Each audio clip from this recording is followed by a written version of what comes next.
Bapak, sebelumnya saya ucapkan terima kasih karena Bapak sudah bersedia melakukan wawancara dengan saya mengenai salah satu kasus ya. Nah, kasus yang saya angkat di sini yaitu kasus Ibu Tati. Jadi boleh saya baca dulu kasusnya ya Pak? Ya, silakan. Jadi kasus ini adalah kasus seorang guru dengan murid, di mana gurunya itu adalah Ibu Tati. Beliau adalah guru kelas 5 yang merupakan rekan kerja, misalnya rekan kerja Bapak, yang mana sama-sama mengajar kelas 5 yang kelasnya paralel. Ruangan kelas Ibu Tati pun persis di sebelah ruangan kelas Bapak. Ibu Tati ini terkenal sangat disiplin dan cenderung galak.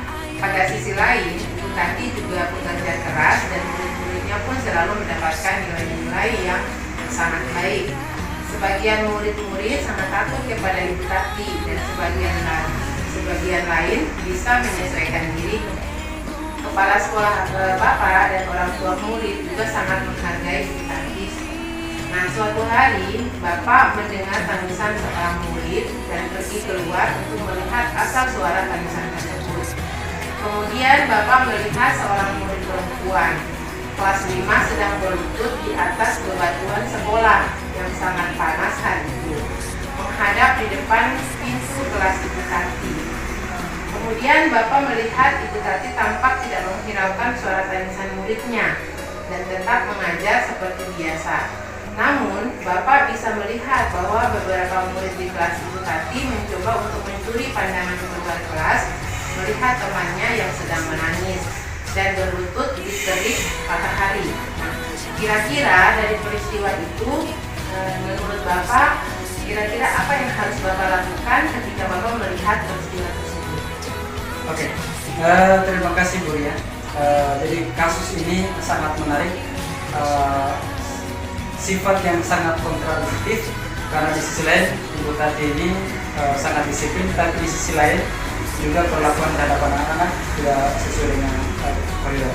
Jadi yang pertama saya lakukan adalah, karena ini masih jamnya Ibu Tati dan masih dalam pengawasan Ibu Tati, sebagai rekan kerja yang baik tentu saya komunikasi dengan beliau tadi dan menanyakan hal yang membuat sehingga anak itu kemudian diberi hukuman seperti itu. Nah, ketika di komunikasi itu kemudian kita akan menemukan alasan-alasannya. Kira-kira kenapa Ibu Tati memberikan hukuman seperti itu? Kira-kira begitu. Kemudian, apakah Bapak akan mendekati anak itu lagi ataukah hanya kepada Ibu Tati?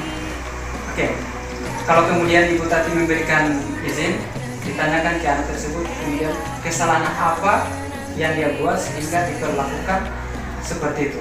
Kalau kemudian kita bisa carikan solusi, atau misalnya hukuman lain atau pembelajaran lain, kita carikan solusi bersama. Nah, kemudian menurut Bapak, apakah guru lain dapat beropsi di mana saat itu ada guru lain yang memiliki wewenang atas kelas yang dipimpinnya? Oke, saya kira walaupun kemudian itu dalam pengawasan atau penguasaan Ibu Tati selaku guru kelas, dan kemudian di sekolah ini memiliki aturan yang harus kita sepakati bersama bahwa hukuman-hukuman seperti itu tidak boleh lagi diperlakukan untuk siswa. Sehingga kemudian ketika ada aturan sekolah yang dilakukan oleh guru yang bersangkutan, tentu kita memiliki hak untuk melakukan interupsi karena kita sedang menegakkan aturan yang disepakati oleh sekolah. Jadi tidak jadi masalah kita melakukan interupsi walaupun bukan kelas kita. Kira-kira seperti itu. Bagaimana kira-kira cara Bapak menginstruksikan kepada, misalnya kalau posisi Bapak mau menginstruksi ke Ibu Tati, bagaimana caranya? Apakah Bapak langsung menginstruksi dalam kelas ataukah bagaimana? Oke, karena ini menyangkut kesalahan anak, maka sebaiknya diskusi itu dijauhkan dari dalam kelas. Artinya cukup 4 mata, karena efeknya jangan sampai psikologi anak terganggu, kemudian Ibu Tati merasa seolah-olah tidak dihargai keputusan. Oleh karena itu untuk menjaga muruah dua Ibu Tati, kemudian kita ajak di suatu tempat bicaranya 4 mata, dan kemudian menanyakan hal-hal yang kemudian sehingga Ibu Tati memberikan hukuman tersebut ya, kepada si anak. Karena kita tahu bahwa hukuman seperti itu untuk zaman sekarang tidak layak lagi untuk diberikan. Karena kita menyadari juga bahwa Bu Tati ini disiplin. Kalau kemudian kita berikan teguran di depan anak-anak, maka secara otomatis itu menurunkan membawa Ibu Tati.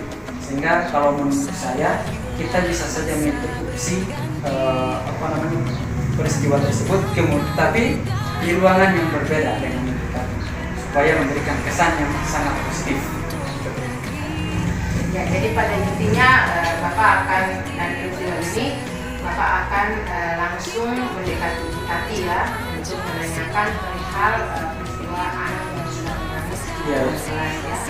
Kemudian Bapak akan melakukan instruksi terhadap Ibu Tati, tetapi tidak di dalam kelas, melainkan di ruangan lain agar tidak menjatuhkan calon atau wibawa Ibu Tati ya. Artinya dalam hal ini mungkin jangan sampai Ibu Tati juga tersinggung ya.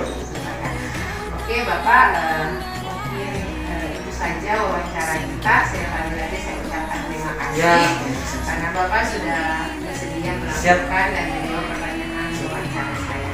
Semoga sukses ya. Assalamualaikum warahmatullahi wabarakatuh. Waalaikumsalam. Ya, itu saya mau ya, saya sangat sependapat dengan keputusan yang diambil oleh rekan kerja saya, di mana langkah pertama yang akan saya ambil itu sama, yaitu saya harus mendekati dulu Bu Tati dan menanyakan penyebab sehingga anak di depan kelasnya Bu Tati ini menangis dengan begitu kuat. Kemudian saya meminta juga Bu Tati untuk menghentikan hukuman yang diberikan kepada anak tersebut, dan meminta memasukkan anak tersebut ke dalam kelas untuk mengikuti pembelajaran, karena anak itu juga memiliki hak untuk mendapatkan pengajaran pada hari ini. Kalau misalnya Bu Tati tidak mengizinkan anak ini untuk masuk mengikuti pembelajaran beliau, maka saya akan meminta izin kembali untuk membawa anak ini di ruangan saya. Nah, dan ketika anak ini sudah berada di ruangan saya akan melakukan coach kepada anak ini untuk mencari tahu apa penyebab sehingga anak ini menangis begitu kuat di depan kelasnya. Setelah saya mengetahui penyebab mengapa anak itu diberi hukuman, maka saya akan memberi nasihat kepada anak tersebut agar tidak melakukan pelanggaran atau tidak mengulangi lagi perbuatan yang dia lakukan tadi. Kemudian mengajak anak itu nanti meminta maaf ke Ibu Tati agar pada pertemuan berikut atau pada hari esok anak tersebut bisa mengikuti pelajaran Bu Tati. Kemudian untuk Bu Tati, saya akan menunggu beliau setelah melakukan pekerjaannya. Saya akan meminta waktu kepada beliau untuk melakukan coach kepada beliau, yaitu dengan cara memberikan mungkin solusi atau jalan keluar sehingga tidak lagi memberikan hukuman seperti pada anak tersebut.